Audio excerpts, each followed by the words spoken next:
Boa noite, pessoal. Vamos entrando. Em breve a doutora Sofia já vai se juntar a nós. Sejam todos muito bem-vindos para mais essa live.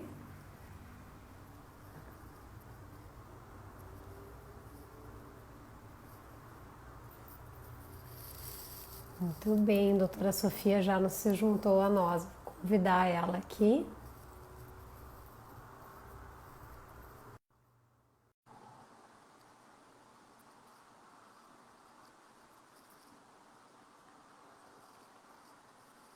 Oi, Olá, boa noite. deixa eu me ajeitar na câmera aqui. Isso, Tudo tudo bom? bem? Todos nos ouvem bem, pessoal? Deem um ok pra gente se o áudio tá bom. Se estão nos vendo Estão me bem. ouvindo bem? Eu te escuto super bem, Sofia. Ótimo, beleza. Tranquilo, porque eu mudei a câmera de lado, eu tô ainda, Ah, vamos se mas ajeitando, tá, vamos se tá indo. ajeitando. Eu já tenho o Oi, meu, o pessoal meu que tá lugar fixo entrando. aqui. A Bárbara Muito entrou, bem, José Luiz entrou, tudo bom, gente? muito bem. Vamos Deixa o entrando, pessoal pessoal. se chegar aí na live. Muito bem. Ó, todo mundo nos dando ok que o nosso áudio tá bom. Liliane, Muito beleza, tá bem, ótimo muito então. bem. Então, pessoal, acho que nós vamos começando, que o assunto eu acho que vai ser longo, para a gente não perder muito tempo agora no início também. É um assunto de bastante interesse dos tutores, né? Vamos ter alguns colegas nos acompanhando certamente, mas o foco da live é falar de uma forma bem clara, bem objetiva, para que os tutores possam entender um pouco mais sobre tosse em cães e gatos, né? Então, antes da gente começar, eu queria que tu te apresentasse para a gente, Sofia, contasse um pouquinho da tua história, da tua formação, né? Como é que tu chegou aonde tu está hoje, sendo uma cardiopneumo aqui entre os veterinários, né? Que é uma especialidade bem nova, eu acredito que muitos nem tenham conhecimento que a gente avançou tanto já nessa parte e agora temos uma área tão mais que na verdade o cardiologista fazia muito, né? Essa parte de respiratória, mas agora a gente tem um profissional bem mais direcionado nisso também. Então conta um pouquinho pra gente. Então, eu sou formada em medicina veterinária pela PUC do Paraná. Há alguns bons anos, eu não vou Não contar conta. quantos, mas há muitos bons anos.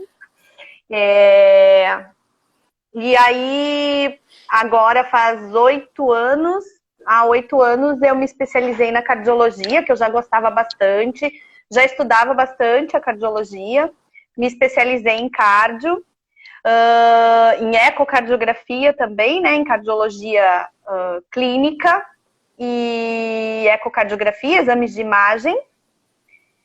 E comecei a estudar bastante a parte de cardio e, por necessidade, eu acabei estudando a parte de pneumologia junto, venho estudando a parte de pneumologia junto, né, a parte do aparelho respiratório. Porque muita coisa que chega para o cardiologista, aliás, 99% do que chega para o cardiologista é tosse, né? O animalzinho está tossindo. E a causa da tosse, ou ela é cardíaca, ou ela é do aparelho cardiogênico, né? Tosse de origem cardiogênica, ou a gente tem as causas respiratórias, que também a gente vai falar hoje. Então, por interesse, eu acabei estudando a parte de pneumologia, né? E fui me inteirar mais do assunto, já que essa especialidade não existe na medicina veterinária. E aí comecei a bater na porta do pessoal da medicina humana. E ano passado, então, eu terminei a minha especialização em pneumologia e tisiologia no INCOR, em São Paulo. Eu fiz a especialização na medicina humana. E agora eu estava terminando a segunda especialização em pneumopediatria, que eu fiz também com a medicina humana. Estava terminando, mas em função do Covid, a gente parou, né? Faltavam 2 módulos para terminar, então estou concluindo a segunda especialização. No segundo semestre desse ano, eu pretendo... Aí agora surgiu, então, uma especialização em pneumologia veterinária, que vai ser em São Paulo também. Eu vou fazer essa graduação também para me especializar cada vez mais. Então, hoje eu atendo cardiopneumologia, porque eu percebo que não dá muito para separar só cardiologia e só pneumologia. Então, hoje eu faço a parte de cardiopneumologia. Eu estudo, eu atendo os dois sistemas em conjunto, né? E verifico que isso é bem interessante. Então, essa é toda a minha, claro, falando resumidamente, né? Falando enxuto, da minha especialidade hoje. Maravilhoso. Da minha especialidade, né? Sensacional, é maravilhoso isso, né? E é legal porque muitos tutores e colegas, eles não têm ideia que o veterinário pode transitar, né, dentro da parte humana e da parte veterinária, né? Então a gente tem, como tu mesmo citaste, a questão da especialidade em pneumo, ela era inexistente dentro da nossa área. Fosse buscar em outros, né, em outra área, em outra, enfim, especialidade, né, dentro da medicina, foi buscar o conhecimento que estava faltando. Então, isso é muito sensacional, assim, é muito sensacional. A gente acaba... eu fui estudar pneumo, senti essa necessidade, porque no Brasil a gente não tem, lá fora a gente já tem. A especialidade é que a gente não tem. E em função de querer aprofundar esse conhecimento, a gente realmente, assim, eu fiquei bem órfã disso, né? Eu queria mais, eu queria aprofundar. E fui para medicina humana e eles me receberam muito bem mesmo. Eu participo de todos os congressos de pneumologia que eu participo de bastante, até para me inteirar bem do assunto, são na pneumologia humana, então participo no país inteiro desses congressos na medicina, e os médicos, eles ficam espantados quando eu digo, eu sou cardiopneumologista veterinária. Eles ficam, nossa, mas já tem essa especialidade também. Eles se interessam bastante, eles dividem muito conhecimento comigo. O pessoal me pergunta se dá pra gente transitar se dá para extrapolar da medicina para veterinária. E muita coisa a gente extrapola, não só nessa área, né, mas em várias. A gente começa a fazer essa extrapolação para os animais. Isso ajuda muito, já que a gente não tem uma base para seguir na veterinária. Então agora a gente, né, começou a extrapolar, começou a fazer, e muita coisa a gente adapta. Principalmente, eu verifiquei depois de fazer a pneumopediatria. Então, assim, a gente começou ficou muito mais parecido. A pneumopediatria com a veterinária é muito parecido, né? Então, a gente acaba realmente aproveitando muita coisa da medicina humana. Obviamente que a gente tem particularidades nos cães e gatos, né? Desde questão de metabolização de drogas, a farmacologia, né, mesmo das drogas. Mas, assim, basicamente o sistema cardiorrespiratório é muito parecido, se não é idêntico, né? Então, assim, é muito, muito parecido. Então, a gente consegue extrapolar bastante coisa mesmo, tá? Muito legal, muito então, legal. É bem legal. Eu tô apaixonada por essas áreas, eu sou apaixonada, né? Eu quando soube que tu estava fazendo, eu fiquei muito orgulhosa. Pensei, olha aí, ó, o veterinário consegue transitar e consegue buscar, né, se inserir no meio médico e buscar o conhecimento na fonte original, assim, né, e depois abrir caminhos dentro da nossa área também, como vai ter essa pós agora de pneumo veterinária mesmo, né, então vai abrindo caminhos, né. Então, mesmo. Sofia, assim, quando eu fazia clínica geral, né? Agora já faz um ano e pouquinho que eu não faço mais a clínica, eu estou só dentro da especialidade de dermato, mas dentro da minha rotina de clínica era muito claro a queixa frequente de tosse, né? Então a gente tem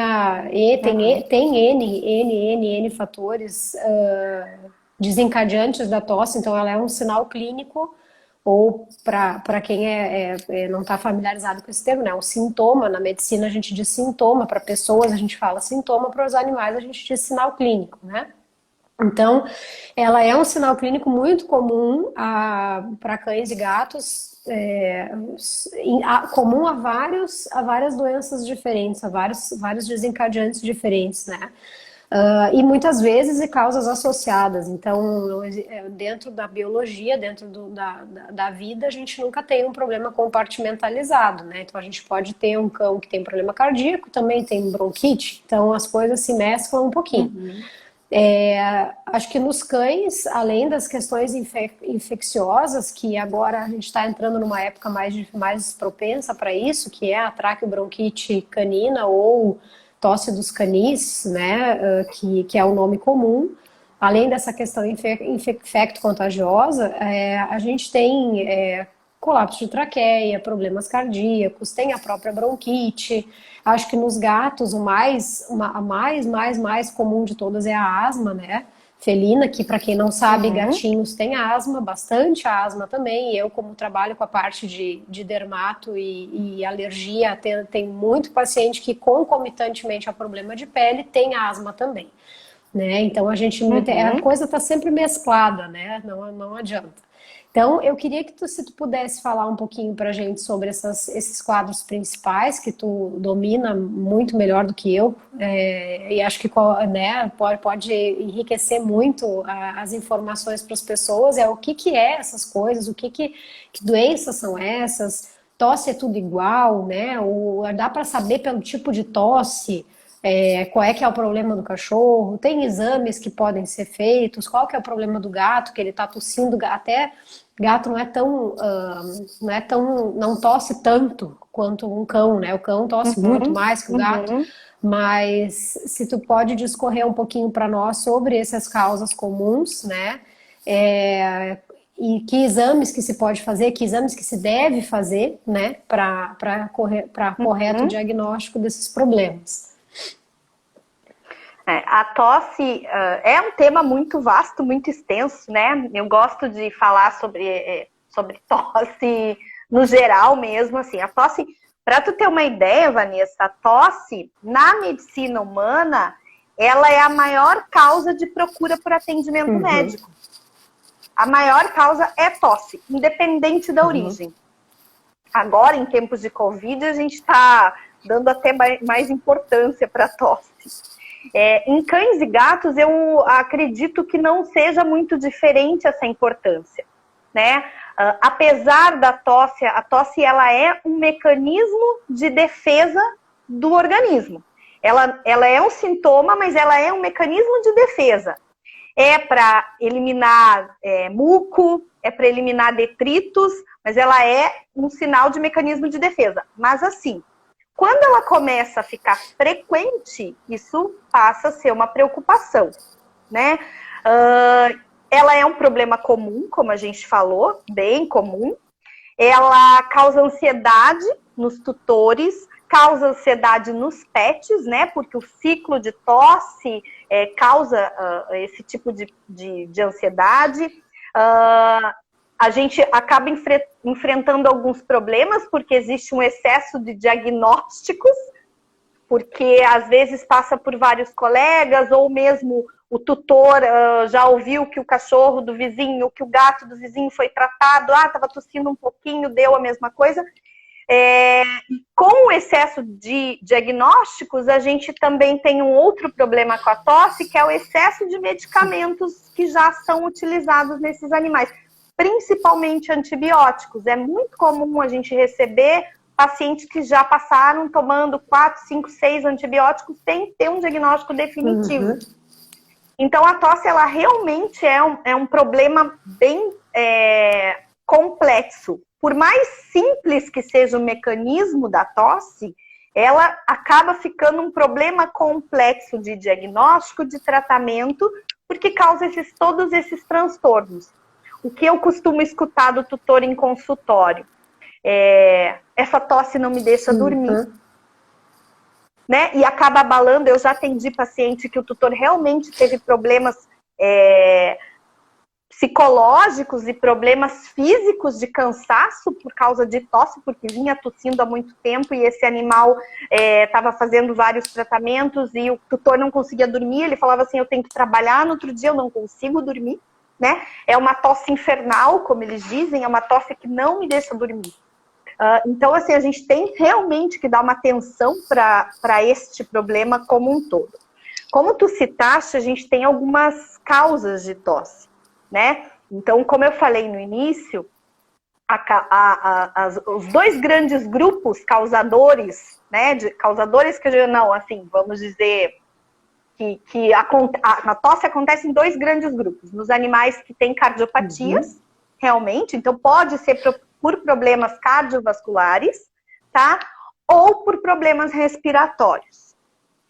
Identificar a tosse, muitas vezes, é bem importante. O problema cardiovascular, o animal, geralmente, ele fica um pouco mais cansado, ele é um animal que é intolerante a exercício, ele é um animal que a tosse costuma ser um pouco mais baixa no timbre, né? Isso independente de ser cão e gato, a gente até vai falar, de repente, de diferenças, como tu citaste, de cães e gatos na tosse. Já os problemas respiratórios, o animal também pode ter intolerância a exercício, mas geralmente não são animais tão letárgicos, como no caso dos problemas cardiovasculares, e a tosse do problema respiratório, ela pode ser mais alta. Ela pode ser uma tosse, ela é mais alta, um pouco mais aguda, um pouco mais forte. O animal não tosse tão mais silencioso. É uma tosse que você identifica muito mais fácil. Então, assim, identificar esses fatores, às vezes, para o tutor, é mais fácil quando a gente pergunta em consultório. Ele está tossindo bem alto? E o tutor fala, sim, ele tosse muito alto. Não, ele tosse mais baixinho. Muitas vezes eu peço para gravar vídeo, que isso é bem legal. Como tu falaste, o gato, ele tosse também. Mas ele é mais educado que o cachorro, vamos dizer. Cachorro é mais escandaloso para tossir. Mas também quando o gato tem muita tosse, ele costuma chamar muito a atenção do tutor, né? Então, e o tutor de gato, ele costuma prestar muita atenção nesses sintomas. Às vezes, os tutores confundem muito o engasgar com o tossir. Então, a gente tem que identificar, né? O engasgo. Às vezes, eu pergunto, acho que para vocês, para o clínico, né? Você agora está com a dermato, mas quando você fazia clínica, é comum a gente perguntar, mas ele tosse? Não tem tosse. E aí, quando você muda a pergunta para ele tá engasgando? Sim, ele engasga. Ele engasga bastante. E a pessoa acha que isso é normal. Mas numa frequência alta, porque às vezes não é uma tosse como a gente conhece, é um engasgo. Vem na forma de engasgo realmente, né? Então, esses fatores de identificação no consultório são bem importantes e nos ajudam a guiar para um futuro diagnóstico.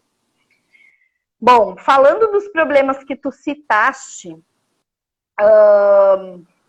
acho que dá para a gente começar, assim, existem os problemas de ordem respiratória, né? E eu acho que um dos mais comuns é o colapso traqueal, ou a estenose de traqueia, como o pessoal conhece também.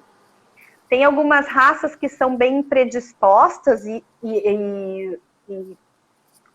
apresentam com frequência o problema, né? Como, acho que a campeã de vendas aí é o nosso York, Yorkshire. O Yorkshire nasce já, né? É genético. Yorkshire colapso traqueal, o nome dele. O York, ele é muito comum, é o nosso exemplo de raça. Depois existem outras, o Spitz está muito comum de acontecer, mas geralmente são raças de pequeno porte, né? Que apresentam essa doença. O colapso traqueal é uma doença degenerativa de traqueia. Então, isso que eu vou falar até de doença degenerativa se aplica para todas as raças de pequeno porte. Poodle, Shih Tzu, Spitz, Maltês, raças de pequeno porte. Para o York é um pouquinho diferente, ela não chega a ser uma doença degenerativa, porque como eu falei, ele praticamente nasce com esse gene. Então, ela não chega a ser degenerativa, ela piora com o passar da idade, sim, piora, tá? Mas, para as outras raças, ela é uma doença degenerativa em que o lúmen, a luz da traqueia, do órgão, vai diminuindo, porque vai afrouxando o músculo traqueal e vai degenerando os anéis da cartilagem da traqueia. Então, com isso, assim, se a gente for pensar em doença degenerativa, a gente pensa em animais que estão envelhecendo e começam a apresentar a doença. Nessas raças, no York, e agora a gente tem visto muito com a proliferação de novas raças, por exemplo, o Spitz, o Lulu, isso acontecer em animais muito jovens, e é muito comum de acontecer, né? Então, são animais que já apresentam isso desde filhote. Como a traqueia, ela precisa ter a luz traqueal, o lúmen da traqueia, ele precisa ser amplo para passagem de ar. Quando vai estreitando, o ar bate na traqueia, né? Vai batendo na traqueia e vai produzindo um som. E o animal começa a tossir realmente porque o ar não consegue passar exatamente pela traqueia. Então, essa tosse do colapso traqueal costuma ser uma tosse muito alta. A gente diz que ela é um grasnar de ganso. Essa é a característica que está no livro, né? Então, assim, a gente escuta muito, o tutor vem falando assim, nossa, tosse muito alto. No consultório, a gente consegue muitas vezes provocar a tosse mexendo na traqueia do animal, né? Então, a gente provoca a tosse e o animal tosse alto mesmo. Então, nessas raças, a gente já desconfia. Quando vem o York, o Spitz pequeno, jovem, tossindo, a gente desconfia do colapso traqueal no início. E essas outras raças que eu citei, geralmente elas podem ser acometidas pelo colapso um pouco mais de idade, com um pouco mais de idade. Que mais do colapso? Eu acho importante assim, a gente falar sobre então, a altura da tosse, né? Sobre como identificar, como o tutor identifica em casa. O animal ele pode ficar mais ofegante. E aí, geralmente, isso acontece nos exercícios, né? A tosse, ela vem quando o animal se excita de alguma maneira, e aí ele começa a tossir, tá? Então, ela é muito identificável, muito fácil de identificar. A gente provoca essa tosse em consultório, e como eu falei, eu já tenho uma experiência maior na ausculta da traqueia, então, quando eu ausculto a traqueia, eu ausculto o ar batendo na traqueia mesmo. Então, traz um som bem característico. Né? É óbvio que o tutor ele vem para a gente com um pouco mais de apreensão, né? Se a gente pega o animal mais jovem, o tratamento muitas vezes é mais eficaz do que o animal de mais idade, né? Quanto mais jovem a gente identificar essa origem, a gente consegue mais resultados. Deixa eu pensar assim, eu queria fazer uma sequência aqui, eu vi que o pessoal está fazendo umas perguntas, mas eu até vou falar sobre tratamento, tá, pessoal? Sobre drogas, alguma coisa, mas eu até queria seguir uma sequência do colapso. Essa tosse do colapso, ela costuma não ser produtiva. O animal costuma não ter secreção quando ele tosse, é uma tosse mais seca, tá? Muitas vezes esse animal, como eu falei, ele fica mais ofegante, fica mais dispineico, tá? E ela é muito... Eu falei do animal jovem, e o animal idoso não, meia-idade, o animal mais para meia-idade, essa tosse, ela pode ser complicada e a gente costuma verificar o aparecimento desses sintomas quando o animal começa a ganhar peso. Então, é um animal mais obeso, a tosse começa a complicar. Porque, como eu falei no início, como afrouxa os músculos traqueais e esses anéis cartilaginosos vão perdendo vão ficando mais endurecidos, inclusive, como afrouxa o músculo e se esse animal começa a ganhar peso, isso complica. Então, uma das minhas recomendações sempre para o animal que tem colapso traqueal, em qual grau for, é ele não ganhar peso, né? Então, esse é não digo nem uma dica, é uma recomendação mesmo minha. Eu sempre falo para o tutor que esse animal tem que fazer controle de peso. Tá? Se é um animal obeso, vai ter que perder peso, né? Bom, chegou pra gente, a gente identificou, o tutor tá apreensivo. A gente identifica no consultório clinicamente e aí a gente parte para fazer alguns exames, né? A radiografia é o exame primeiro de escolha.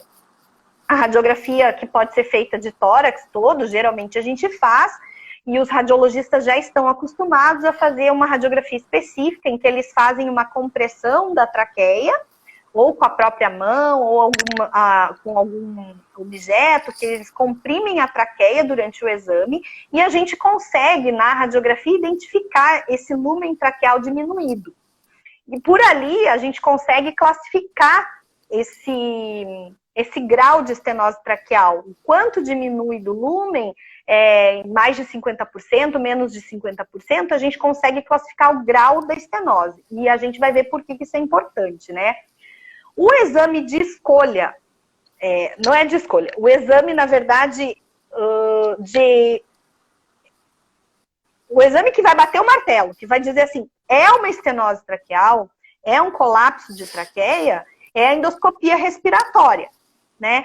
Só que ele não é um exame fácil de fazer, porque ele é um exame que precisa de mão de obra qualificada, então a gente tem alguns endoscopistas respiratórios para fazer, geralmente é o pessoal da endoscopia digestiva que faz, é o pessoal dessa área que faz, e o animal tem que ser sedado para fazer. Então, muitas vezes, esse animal que vem para a gente um pouco mais velho, ele já tem outras complicações que às vezes contraindicam uma anestesia para o exame. Por isso que a endoscopia respiratória, apesar dela ser o exame que bate o martelo, a gente às vezes não pede em função de ter que sedar o animal para fazer esse exame. Muitas vezes a radiografia já te dá esse norte e a gente consegue tratar. Uhum. Já aponta. Então, assim, a endoscopia respiratória, ela não é 100% viável, né, para a gente. Também o exame de ultrassom da traqueia, muitas vezes, dependendo do ultrassonografista, que tem um pouco mais de experiência nessa região, eles conseguem identificar algumas coisas. Mas eu vou te dizer, Vanessa, que quase 100% das vezes, só com a radiografia, a gente consegue resolver sim. Bom, identificamos o problema, né? Temos um diagnóstico inicial, aí a gente vai pensar em um tratamento.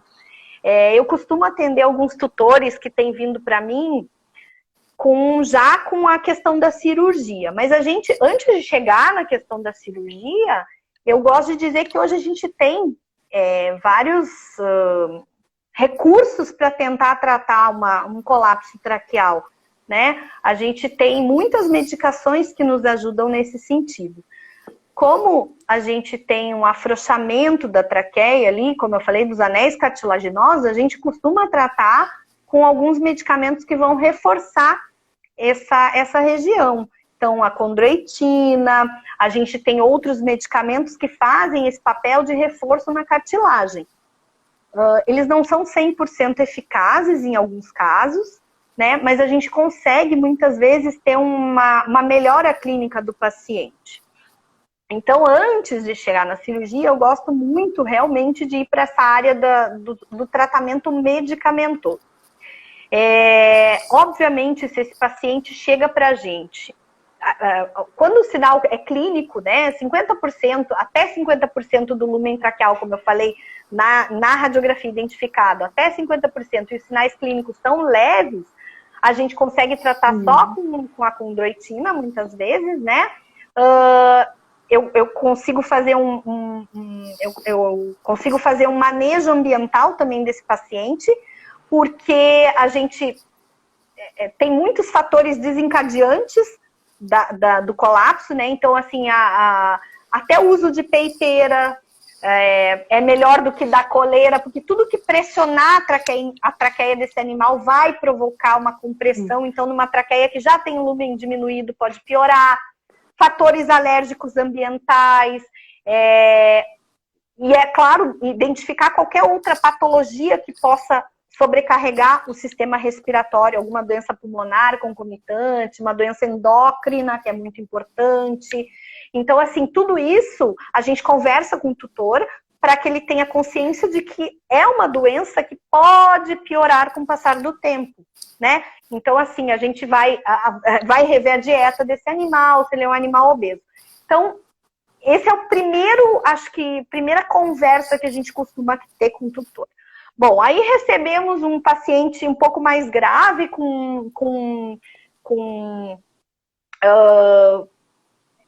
uma traqueia um pouco mais afetada já e muito mais tosse. Obviamente que a gente tem outros medicamentos para tentar, né? A gente pode fazer uso de antitussígenos, a gente pode fazer uso de corticoides, muitas vezes pode e deve, em alguns quadros, até porque o colapso traqueal, quando a traqueia fica sendo estimulada várias vezes, ela pode ter produção de muco, e daí esse paciente, a inflamação mesmo, então são pacientes às vezes que chegam pra gente em quadros mais graves de dispneia, são pacientes às vezes que chegam pra gente em quadros que a gente tem que internar mesmo, para fazer uso de oxigênio, para fazer uso de sedativos de tosse, são pacientes que tossem tanto que realmente eles precisam fazer um uso de um medicamento que promova uma respiração de melhor qualidade para ele, porque às vezes nem passa oxigênio ali suficiente, a gente tem que suplementar.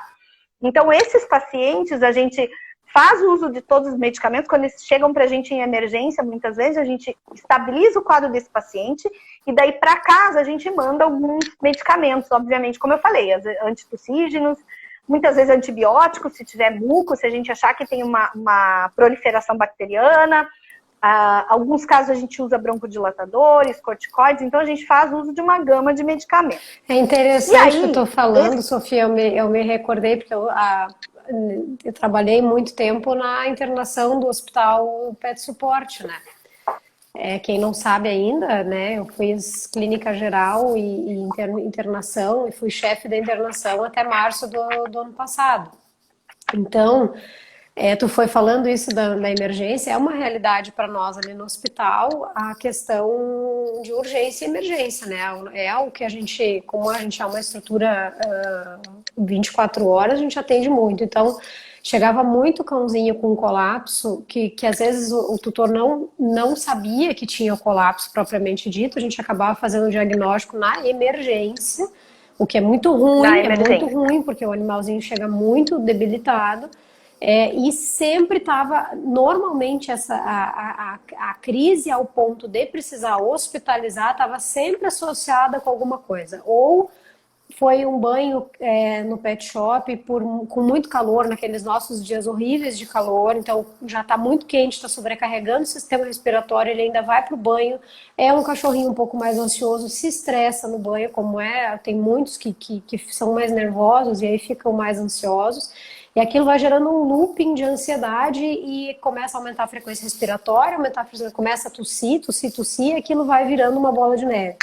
E aí ele chega em emergência já quase desmaiando, né? Então, tem que ter uma estrutura preparada para receber esse paciente, né? Muitas vezes, tu também atendendo, às vezes encaminhavam para consulta contigo e nem entrava no consultório, tu olhava para a recepção, já descia direto na internação.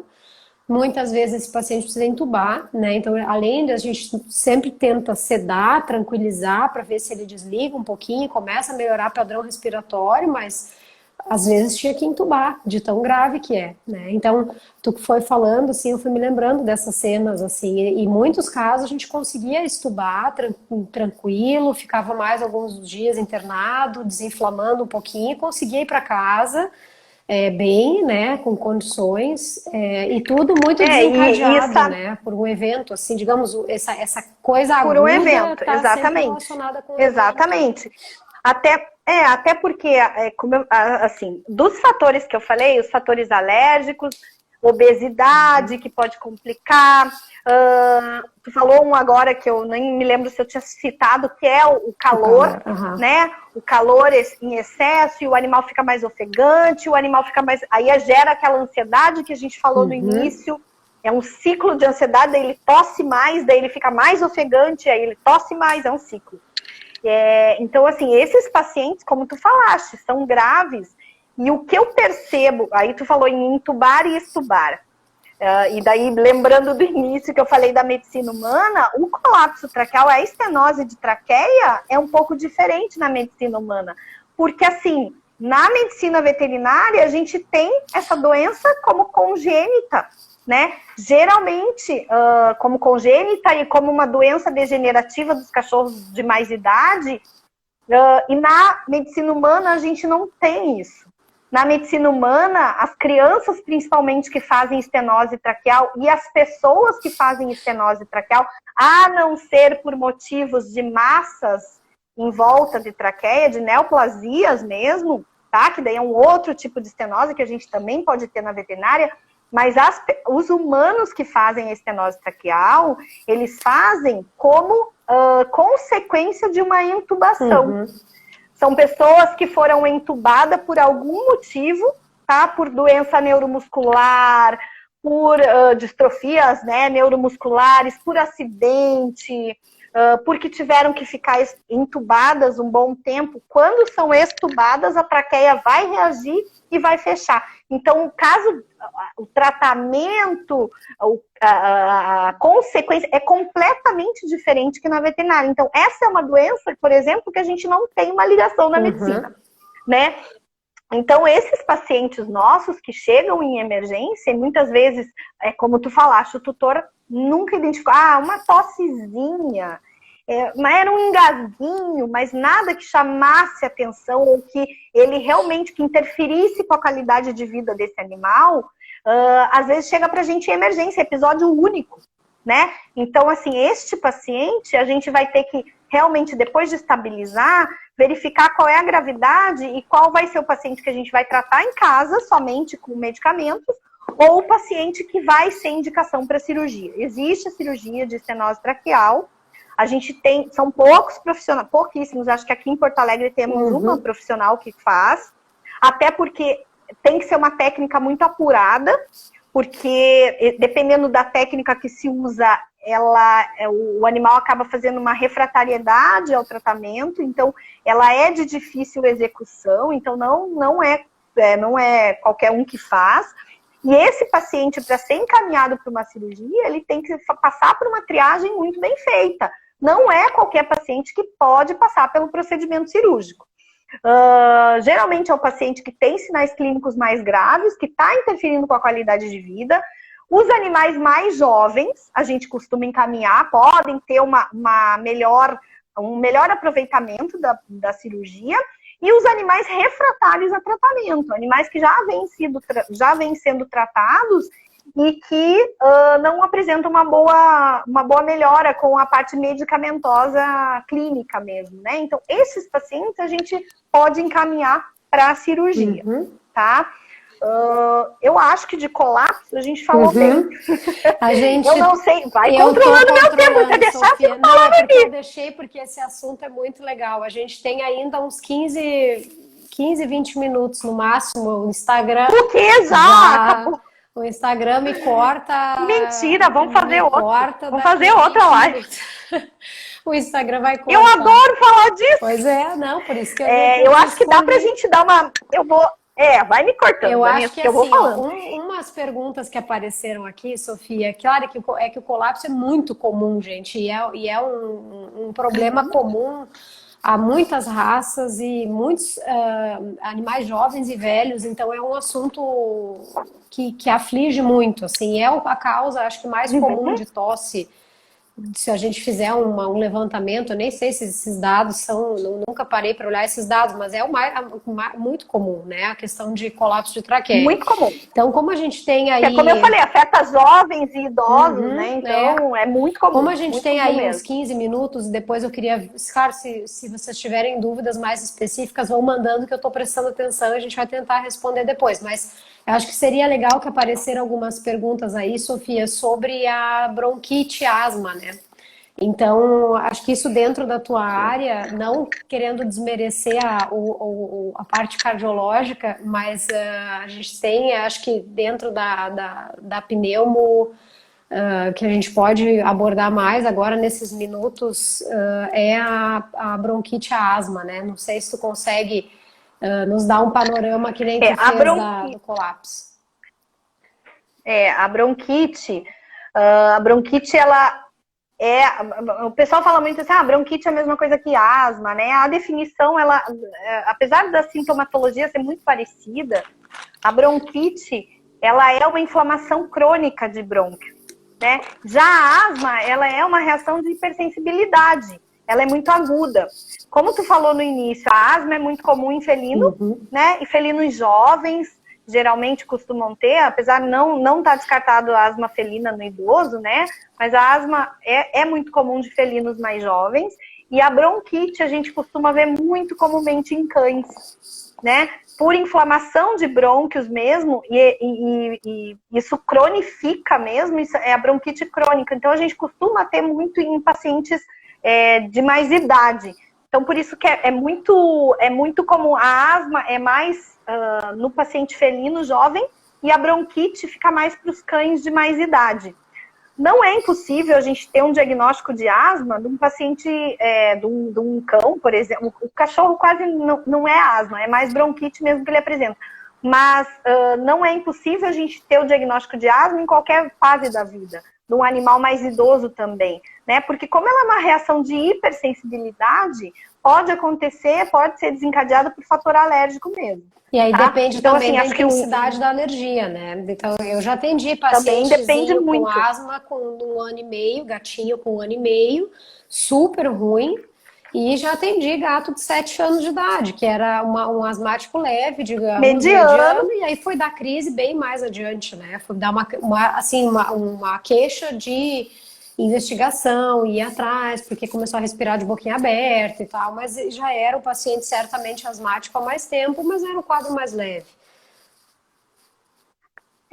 E a bronquite, eu vi que o pessoal perguntou também aí, a bronquite, ela costuma ter uma característica de ter uma tosse crônica, na verdade uma tosse diária há mais de 2 meses, né? Então são os pacientes que chegam pra gente com uma tosse de mais de 2 meses de evolução, né? Refratária a algumas coisas, né? A gente sempre tem que excluir alguns diagnósticos virais, né? Diagnósticos infecciosos, principalmente, tá? A bronquite, o paciente também pode apresentar uma sensibilidade traqueal. Isso que eu tô falando assim, né? Eu tô falando numa doença só. Como tu falou no início, às vezes a gente pega o animal com tudo, com combo, né? Vem com colapso, com bronquite e com cardiopatia. Ele é um York de 14 anos. Então, assim, eu tô imaginando o paciente eu tô impaciente. Exatamente. Eu tô imaginando o paciente perfeito. Eu tô imaginando o paciente que só venha com bronquite, né? É uma tosse que costuma ser alta, mais alta que a tosse cardiogênica, né? É uma tosse realmente, a maioria, no início ela não é produtiva, ela pode se tornar produtiva, tá? É identificável pelo raio-x, a gente consegue identificar os brônquios bem espessados no raio-x, o raio-x de bronquite, ele é bem característico. É uma tosse responsiva a medicamentos também, o tratamento basicamente é feito com corticoides, infelizmente o corticoide é um mal necessário, né, principalmente, e reage muito bem, o paciente fica muito bem com corticoide, terapia. Se esse paciente não apresenta colapso de via aérea, a gente consegue, porque às vezes o colapso de via aérea, eu não estou nem falando somente da estenose, alguma paralisia de laringe, alguma disfunção laríngea, o tratamento ele costuma ser mais eficaz. É uma tosse crônica, como eu falei, e o que eu costumo deixar bem claro, e é uma mensagem que eu sei que tem bastante colega assistindo, bastante colega clínico, quem é cardio, mas eu acho que é uma dica, e que os tutores que estão assistindo, a bronquite crônica, a tosse crônica, ela não tem cura. O que a gente consegue fazer é estabilizar esse paciente. A gente consegue melhorar a qualidade de vida desse paciente através de todos os medicamentos que a gente costuma utilizar. Mas o pneumopata crônico não tem cura, tá? A gente realmente vai ter exacerbações da doença, né? Assim como a asma felina. Assim como a maioria das doenças de pele alérgicas. A gente não cura, a gente só controla. Isso aí. Exatamente. Então, assim, eu não costumo prometer cura para os meus tutores, né? Quem já consultou comigo como tutora aí sabe, eu falo sempre, olha, gente, é um tratamento longo, é um tratamento... ontem mesmo eu escutei de um tutor assim, mas é que é chato, Ah, tem que fazer nebulização, é chato. É chato. É chato, eu sei que é chato para fazer pra gente. Eu sou péssima paciente. Eu sei que é chato. Eu sou, pra mim, eu sou péssima para tomar remédio de 12 em 12 horas. É um chato. Imagina você ter que fazer para um outro, né? É muito difícil. Então, assim, é um tratamento longo. A gente utiliza realmente medicamentos, corticoide, às vezes associa com antibiótico quando a gente acha que há infecção, que há infecção em conjunto. A gente utiliza também nebulização. A nebulização é um grande aliado nosso para fluidificar a via aérea. Eu gosto muito de levar o corticoide direto para brônquio através da nebulização ou através das famosas bombinhas, né?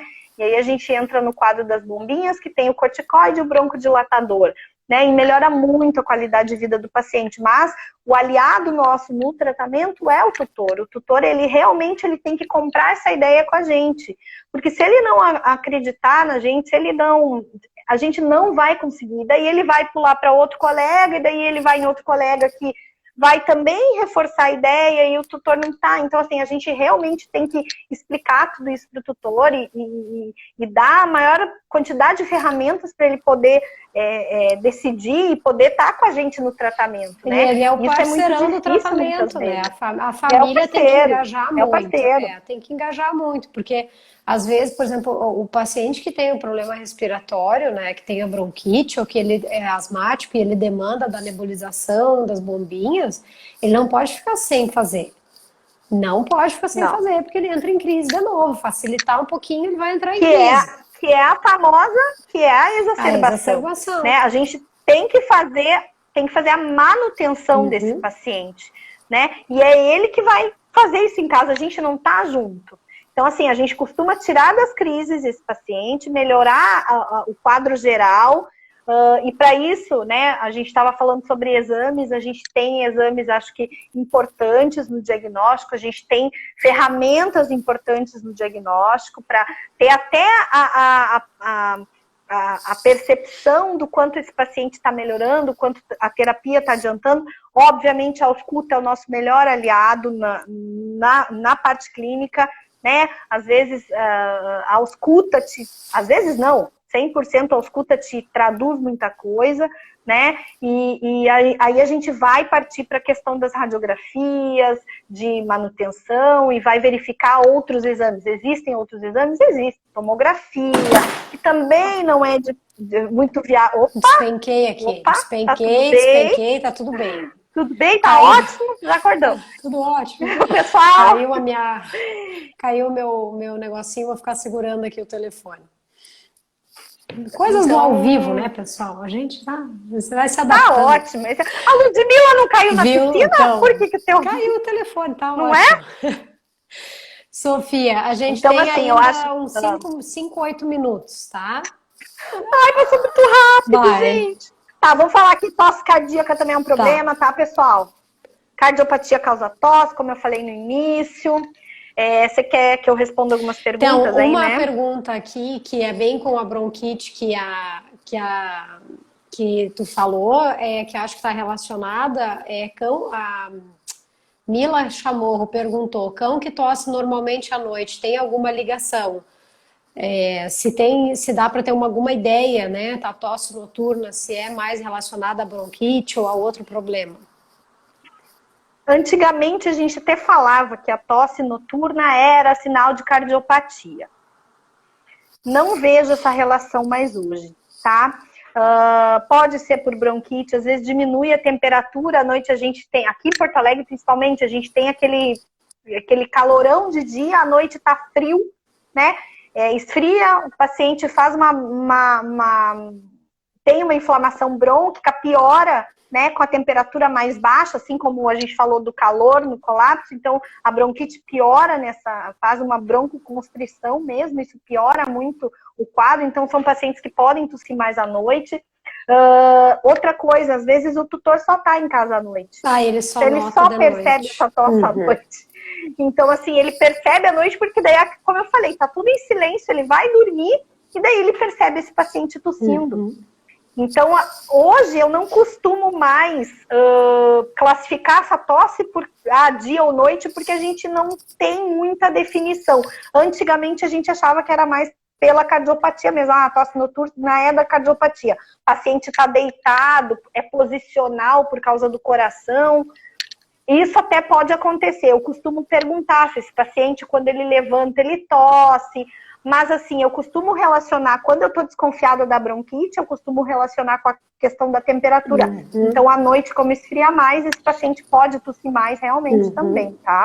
E acho que uma outra pergunta muito legal, que é mais uma informação importante para a gente deixar para as pessoas, né? A Camila perguntou se existe fisioterapia respiratória para cães, melhorando a oxigenação e padrão ventilatório. Ela é minha cliente, né? E ela é físio, né? Ela trabalha com osteopatia, tudo. Então, a gente tem, né, dentro da especialidade de fisioterapia veterinária, a gente já tem alguns profissionais trabalhando com a fisiorrespiratória, que a gente até então não tinha, né? Dentro do hospital ali, na Pet Sport, a gente tem profissionais trabalhando com a fisiorrespiratória e a gente observa, nós que trabalhamos dentro da internação, como ajuda, como bem feita ajuda, né?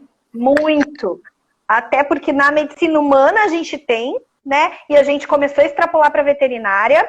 E eu realmente acho, assim, que a fisioterapia respiratória é muito aliado nosso, muito mesmo. Quando... Claro, a gente tem a questão de ensinar o tutor a fazer algumas manobras em casa, mas eu gosto que o fisioterapeuta acompanhe esse paciente, né? Então, solta a secreção de pulmão, melhora padrão respiratório. É um paciente que realmente, quando é possível da gente adaptar a fisioterapia respiratória, nossa, é excelente. Eu sou muito adepta da fisioterapia respiratória, tá? Para N casos, tá? Para tosse crônica, para bronquite, para alguns casos de pneumonia, que eu acho interessantes mesmo. Ajuda a expectorar bastante, né? Muito. É um paciente que faz a nebulização, vai para a fisioterapia, expectora mesmo, solta muco. Isso é muito interessante. Muito mesmo, tá? Eu sou muito adepta da fisioterapia respiratória, gosto bastante, que legal. Tá? A famosa tapotagem. Que não é bem isso, né? Mas, né? Não, eu digo famosa antigamente a tapotagem, né? Das avós, né? Mas assim, a gente ainda tem manobras de tapotagem nesse paciente também. Sim. Então, assim, a fisioterapia respiratória hoje é uma grande aliada da pneumologia geral. A Camila gostou de saber disso, que bom. Eu acho que muitas pessoas não sabiam, né? É bem legal, é muito complementar isso, né? E acho que essas informações todas que a gente trouxe, agora a gente tem que se organizar para encerrar, porque faltam 5 minutos. A outra live super me cortou com a Joyce, porque o Instagram avisa com 1 minuto e meio que vai acabar. Só. Assim, não, 30 segundos, é bem rápido. É milésimos. Então, agora eu tô com o relógio do lado aqui, ó, controlando, porque senão tá ótimo. A gente vai conversando e todo mundo falou, já deram um feedback super legal pra gente, que conversa boa, live boa, vai indo, assim, a gente não percebe, Obrigada, né? Babi. Então, acho que foi muito legal a mensagem final que eu gostaria de deixar, que a gente tem essa super especialidade agora, que a Sofia trabalha super bem. Tem a parte cardiológica, eu acho que isso é uma informação já um pouco mais difundida dentro da rotina clínica, até porque se pede o exame para poder fazer um procedimento anestésico, alguma coisa nessa questão assim, mas a parte de pneumo, muitas vezes não se aprofundava tanto quanto precisa para dar o correto diagnóstico, o correto tratamento para o paciente, né? Então, agora com a especialidade mais consolidada, eu acho que os pacientes vão ter uma sobrevida e uma qualidade de vida muito maior, porque a gente vai melhorar muito a questão de diagnóstico, né? Então, a gente tem, tu falaste do raio-x, que já é, nossa, macaco velho na veterinária. Raio-x é o básico, né? É o básico. Arroz com feijão, né? E a gente tem a endoscopia respiratória, a gente tem a tomografia, então tem a fisiorrespiratória complementa junto, né? Então, é muito legal, acho que foi um tema super interessante. Acho que a cirurgia está vindo aí com tudo. Está melhorando muito isso, né? Melhora muito, né? Procedimentos emergenciais, né? Para coisas que que antigamente a gente perdia paciente com pneumotórax, né? Então, assim, procedimentos emergenciais, mão de obra qualificada na emergência. Então, assim, a veterinária está evoluindo muito, né? Isso é muito bom e é bom a gente ter toda a cooperação interdisciplinar, né? A gente trabalhar com uma equipe multidisciplinar. Então, isso só traz benefício para a medicina veterinária, a gente só caminha para melhorar, né? Então, claro, a gente falou aqui, eu quero muito te agradecer, Vanessa, o convite. Eu que né? agradeço. Quando você me falou, não pensei duas vezes, eu falei, vamos, você me convidou, vamos falar, vamos ontem. Que legal. Vamos já. Né? A gente falou, claro, eu me empolguei falando do colapso, nem percebi o tempo, mas eu acho que tem muita coisa interessante para falar, eu fico à disposição, eu agradeço muito. Vamos fazer uma segunda rodada daqui uns dias aí.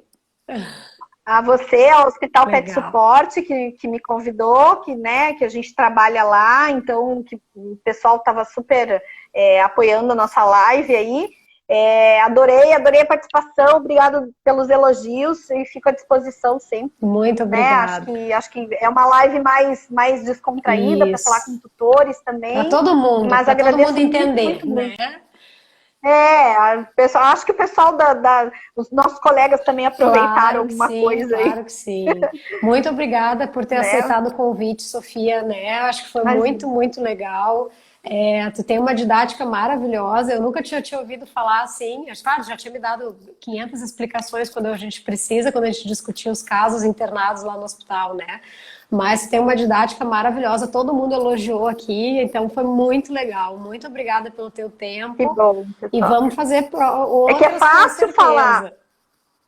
É como eu falei, é fácil falar quando a gente gosta do negócio. Eu amo falar de pneumo, amo falar de cardio, então é o que eu sei fazer hoje, é o que eu me identifico.